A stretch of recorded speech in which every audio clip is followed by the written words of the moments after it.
Well, hello there, watching the press preview, a first look at what is on the front pages. In the next half hour then, we'll see what's making the headlines with the director of the Demos think tank, Polly Mackenzie, and the columnist at the article, Ali Miraj. Great to see you, and Happy New Year, of course, to both of you. So, front pages then, let us kick off with The Observer, which reports that all secondary school pupils in England should go back to wearing face masks in class, according to new advice from the government. That is also the lead story for The Telegraph, which says that children will be forced back into masks in lessons. Daily Express leads on an NHS chief's warning that further COVID restrictions could be needed if the number of patients in hospital keeps rising. The Times leads with the increasing pressure on the struggling NHS as 1 in 10 of its staff goes sick with COVID. According to Scotland on Sunday, the number of refugees that have resettled in Scotland has significantly dropped during the pandemic. The Mirror has an exclusive from the ex-partner of Prince Andrew's accuser, Virginia Giuffre, who backs her allegations that the Duke of York abused her. While the Sunday People has the headline, Andrew must go, the words, it says, of a number of senior military figures. We should stress that Prince Andrew denies all claims made against him. And The Star reporting that thousands of young people believe the world is ruled by alien lizards. So we're joined then by the director of the Demos think tank, Polly Mackenzie, and the columnist at the article, Ali Miraj. Welcome to both of you. So a number of the newspapers then, Ali, leading on this news that schools have been told that face masks need to be back in classrooms. That's right, and I think Nadeem Zahawi is in a difficult position, the new education secretary. He desperately wants to keep education going. We know all the impacts that lockdowns had on school kids in terms of access to online learning, also access to iPads and technology, etc. So it's really, really important for kids' well-being, both physical and mental, that they are in school. This measure is being brought in secondary schools where kids are going to be asked to wear masks again. There's also going to be more focus on providing extra ventilation equipment. I think 7,000 extra pieces of ventilation equipment going to be doled out to schools. But there's some questions being asked about this. Robert Halfon, the chair of the Education Select Committee, has been asking, well, why do we need to actually introduce these face masks in schools when they're not introduced in restaurants or offices? Although Robert Halfon does miss the point that we're meant to be working from home at the moment. So I don't think it quite follows his argument. But certainly this is going to play into a much broader issue for the government about introducing further restrictions, if those indeed do come in, where there's going to be a lot of resistance from their own backbenchers. Remember, just before Christmas, 100 Tory backbenchers almost voted, almost 100 rather, voted against the introduction of vaccine passports. So it's going to be a really interesting few days for the government to manage this. Yeah, and it does appear, doesn't it, that certainly a number of the unions have welcomed this, that the lack of mitigations in schools, has perhaps been stressful for teachers, for parents as well. And it goes further. 6 trade unions representing education staff across the country want, Polly, more money from the government to help pay for the costs of supply staff to cover for COVID absences. It's almost like they are predicting, or they expect and anticipate, with the levels of community infection we have now, that staff absences might be quite high. I think they're right to predict that. We're seeing across a whole range of public services that even if COVID infections aren't, thank goodness, because of vaccines, leading to the same number of hospital admissions, ICU treatment and deaths as it did in previous waves, the very fact of being infected, isolating, potentially being quite ill for a number of days, just has a huge impact on sickness absence and therefore the ability to deliver trains and hospitals and post offices, whatever it might be. I think you have to think about this not through a political lens around the desirability of wearing face masks, which, they're kind of annoying, but through the question of how do we keep schools as open and high functioning as possible? Because even though older people have borne the health costs of this pandemic, it is young people who have borne the long-term consequences. And, 2 years of utterly shambolic, totally disrupted exam timetables. We cannot have that spread into a third year. So everything we can do to keep the most high quality schooling, the most face-to-face schooling open for kids is absolutely essential. And actually having teachers on board for that, feeling confident and comfortable in the classroom, that's not a bad thing. It's not a bad thing if the teaching unions are pleased in support of the teachers. The masks, we know that they are not a complete prophylactic. They do not completely prevent infection spreading, but they can reduce it. They can keep a few more teachers in the classroom, a few more pupils in the classroom. And that's got to be worth doing to absolutely do everything we can to minimize the risks. It's easy to look backwards and say we should have done more work on ventilation. We should have had more work going into supply teachers or this movement to get retired teachers back. But that's no good, right? It's just hindsight. Where we are now, anything we can do to mobilize more teachers into those classrooms is really important. And it's really difficult to find supply teachers when every school is in the same kind of scenario. And those supply teachers are super, super expensive when everybody wants them. So I think, the government must look at those requests from unions really quite seriously, or support schools if they have to, go over budget and just manage things in the short term. Because the most important thing, just to come back to it, is that we keep schools open for face-to-face learning for our kids who absolutely have to be there. Yes, and the express which we saw there does remind us that the advice remains in place until January the 26th, when the Plan B regulations are due to expire. They also quote a professor of psychology at Nottingham University saying that this is not a neutral intervention. Masks impair communication and development. Some children find them frightening or distressing. And interestingly, I see, Ali, that the French authorities have announced that they've brought down the age at which children wear face masks there.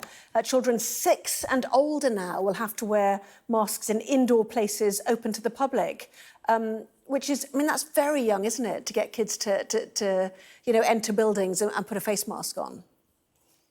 Well, it's not just that, Anna. It's also the question about immunisation of under 12s as well, which we don't have a settled view on yet in our country. The medical profession seems to be quite split on the issue, and there's no settled view.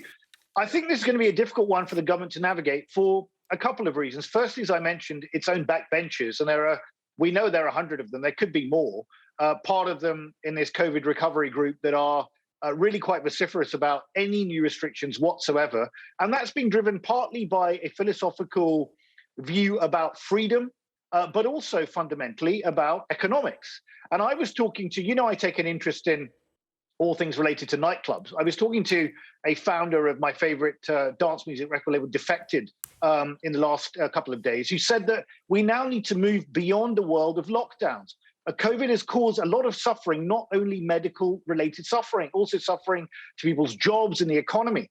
And this also applies to kids as well in schools. And I think we just need to get to a position where we have to live with this virus sensibly. The other issue is whether there will be public compliance with any further restrictions. If you look at some of the polling coming out, YouGov one a few days back was saying that now the consensus amongst the public, majority of the public, are not in favour of any more stringent restrictions. Plan B seems to be just about acceptable, but further restrictions and lockdowns is not going to be. And you can look at the pressure that the Welsh and Scottish governments have come under for their more draconian stance they've taken when they had a bunch of people coming across the border to go clubbing last night in England. So I think we've got to get to a position where we live with the virus, take sensible precautions, but get on with our lives. Yeah, it's difficult to make that point when the caseload is so high, and we're waiting for the data to sort of unwash from the holiday period, aren't we? And I think everyone will be in a better position, perhaps at the back end of next week, to really see where we're at in terms of hospitalisation trends and so on. So we'll watch this space, certainly. Do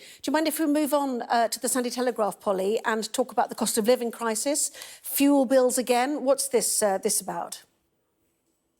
So some Conservative backbenchers are now making the case that the government should do more to tackle the cost of living crisis, in particular around fuel bills.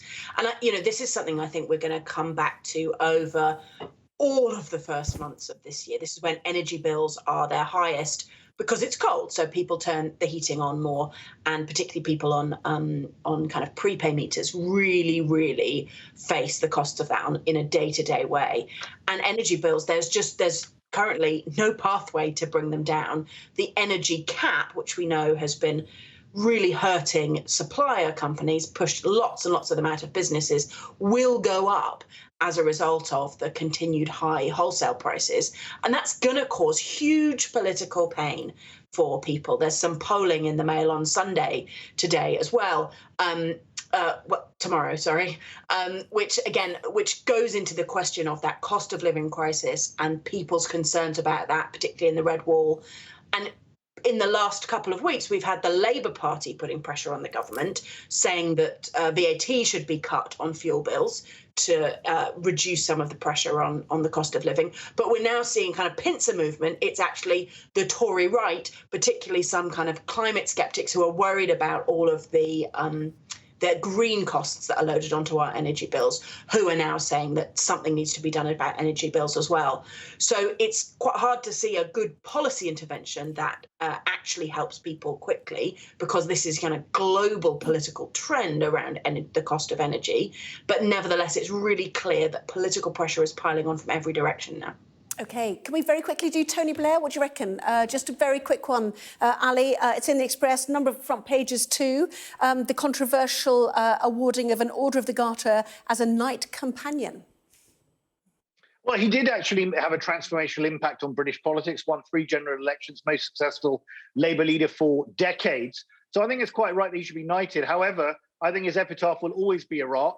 And one name is conspicuous by its absence from the honours list yet again. And I'm not a Brexiteer. I did not vote to leave the EU, but Nigel Farage has yet again not been recognised. And I must say, I'm slightly put out myself, Anna, that I wasn't nominated for an honour for services to the press preview on Sky.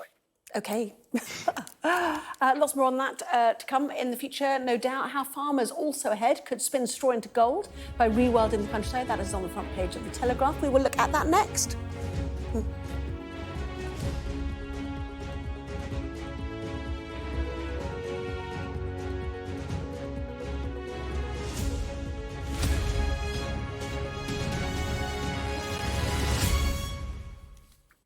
Well, welcome back. You're watching the press preview. With me now, the director of the Demos think tank, Polly Mackenzie, and the columnist at The Article, Ali Miraj. Welcome back to both of you.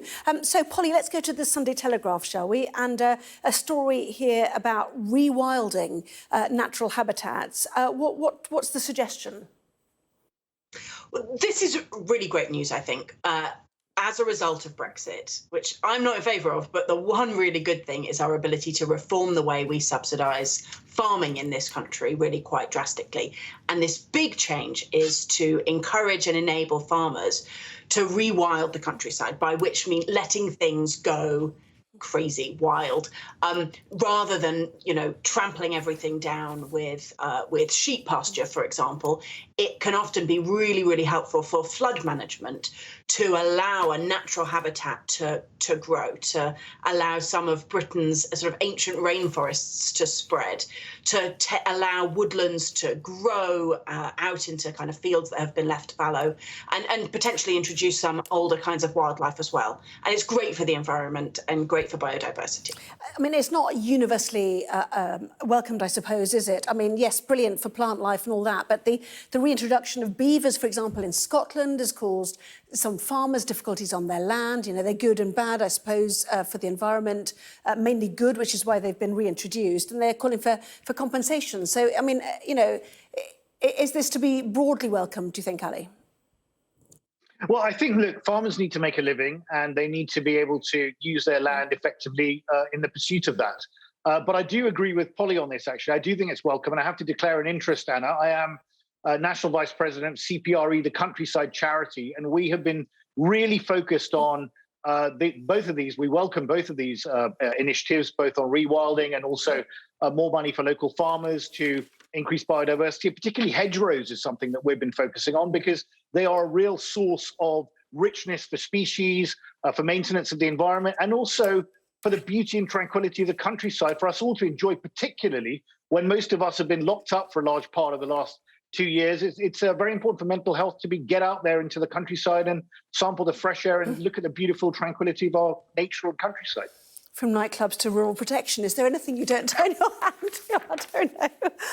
Anyway, to a jolly photograph on the front page of Scotland on Sunday. I know you love this picture. A fresh start for a new year. Scots take to the outdoors to welcome January 2022. I'm assured they're called Looney Dookers by my Scottish producer on tonight. An outdoor swimmer, I guess, Polly? Well, yeah, I mean, anybody who braves outdoor swimming, which is a kind of a tradition in lots of different parts of the country. A very good friend of mine was in the sea in Devon this morning, and Scotland, probably the bravest of the brave, getting in, and not even in a wetsuit. This woman, she should have got an honour, frankly. It is kind of unseasonably mild, but I think the reality is these people would have been even in the snow, and just hats off to them, especially if they're a rainbow hat like this woman is wearing. Absolutely, and unseasonably mild. We all look and worry about the future, the dank, cloudy, mild, wet winters that we're looking forward to. But Ali, I think I should get to the weather probably, shouldn't I, actually, on that note. But thank you both very much indeed. We'll see you very soon. Ali and also Polly, lovely to have you both on. Thank you very much indeed. Thank you.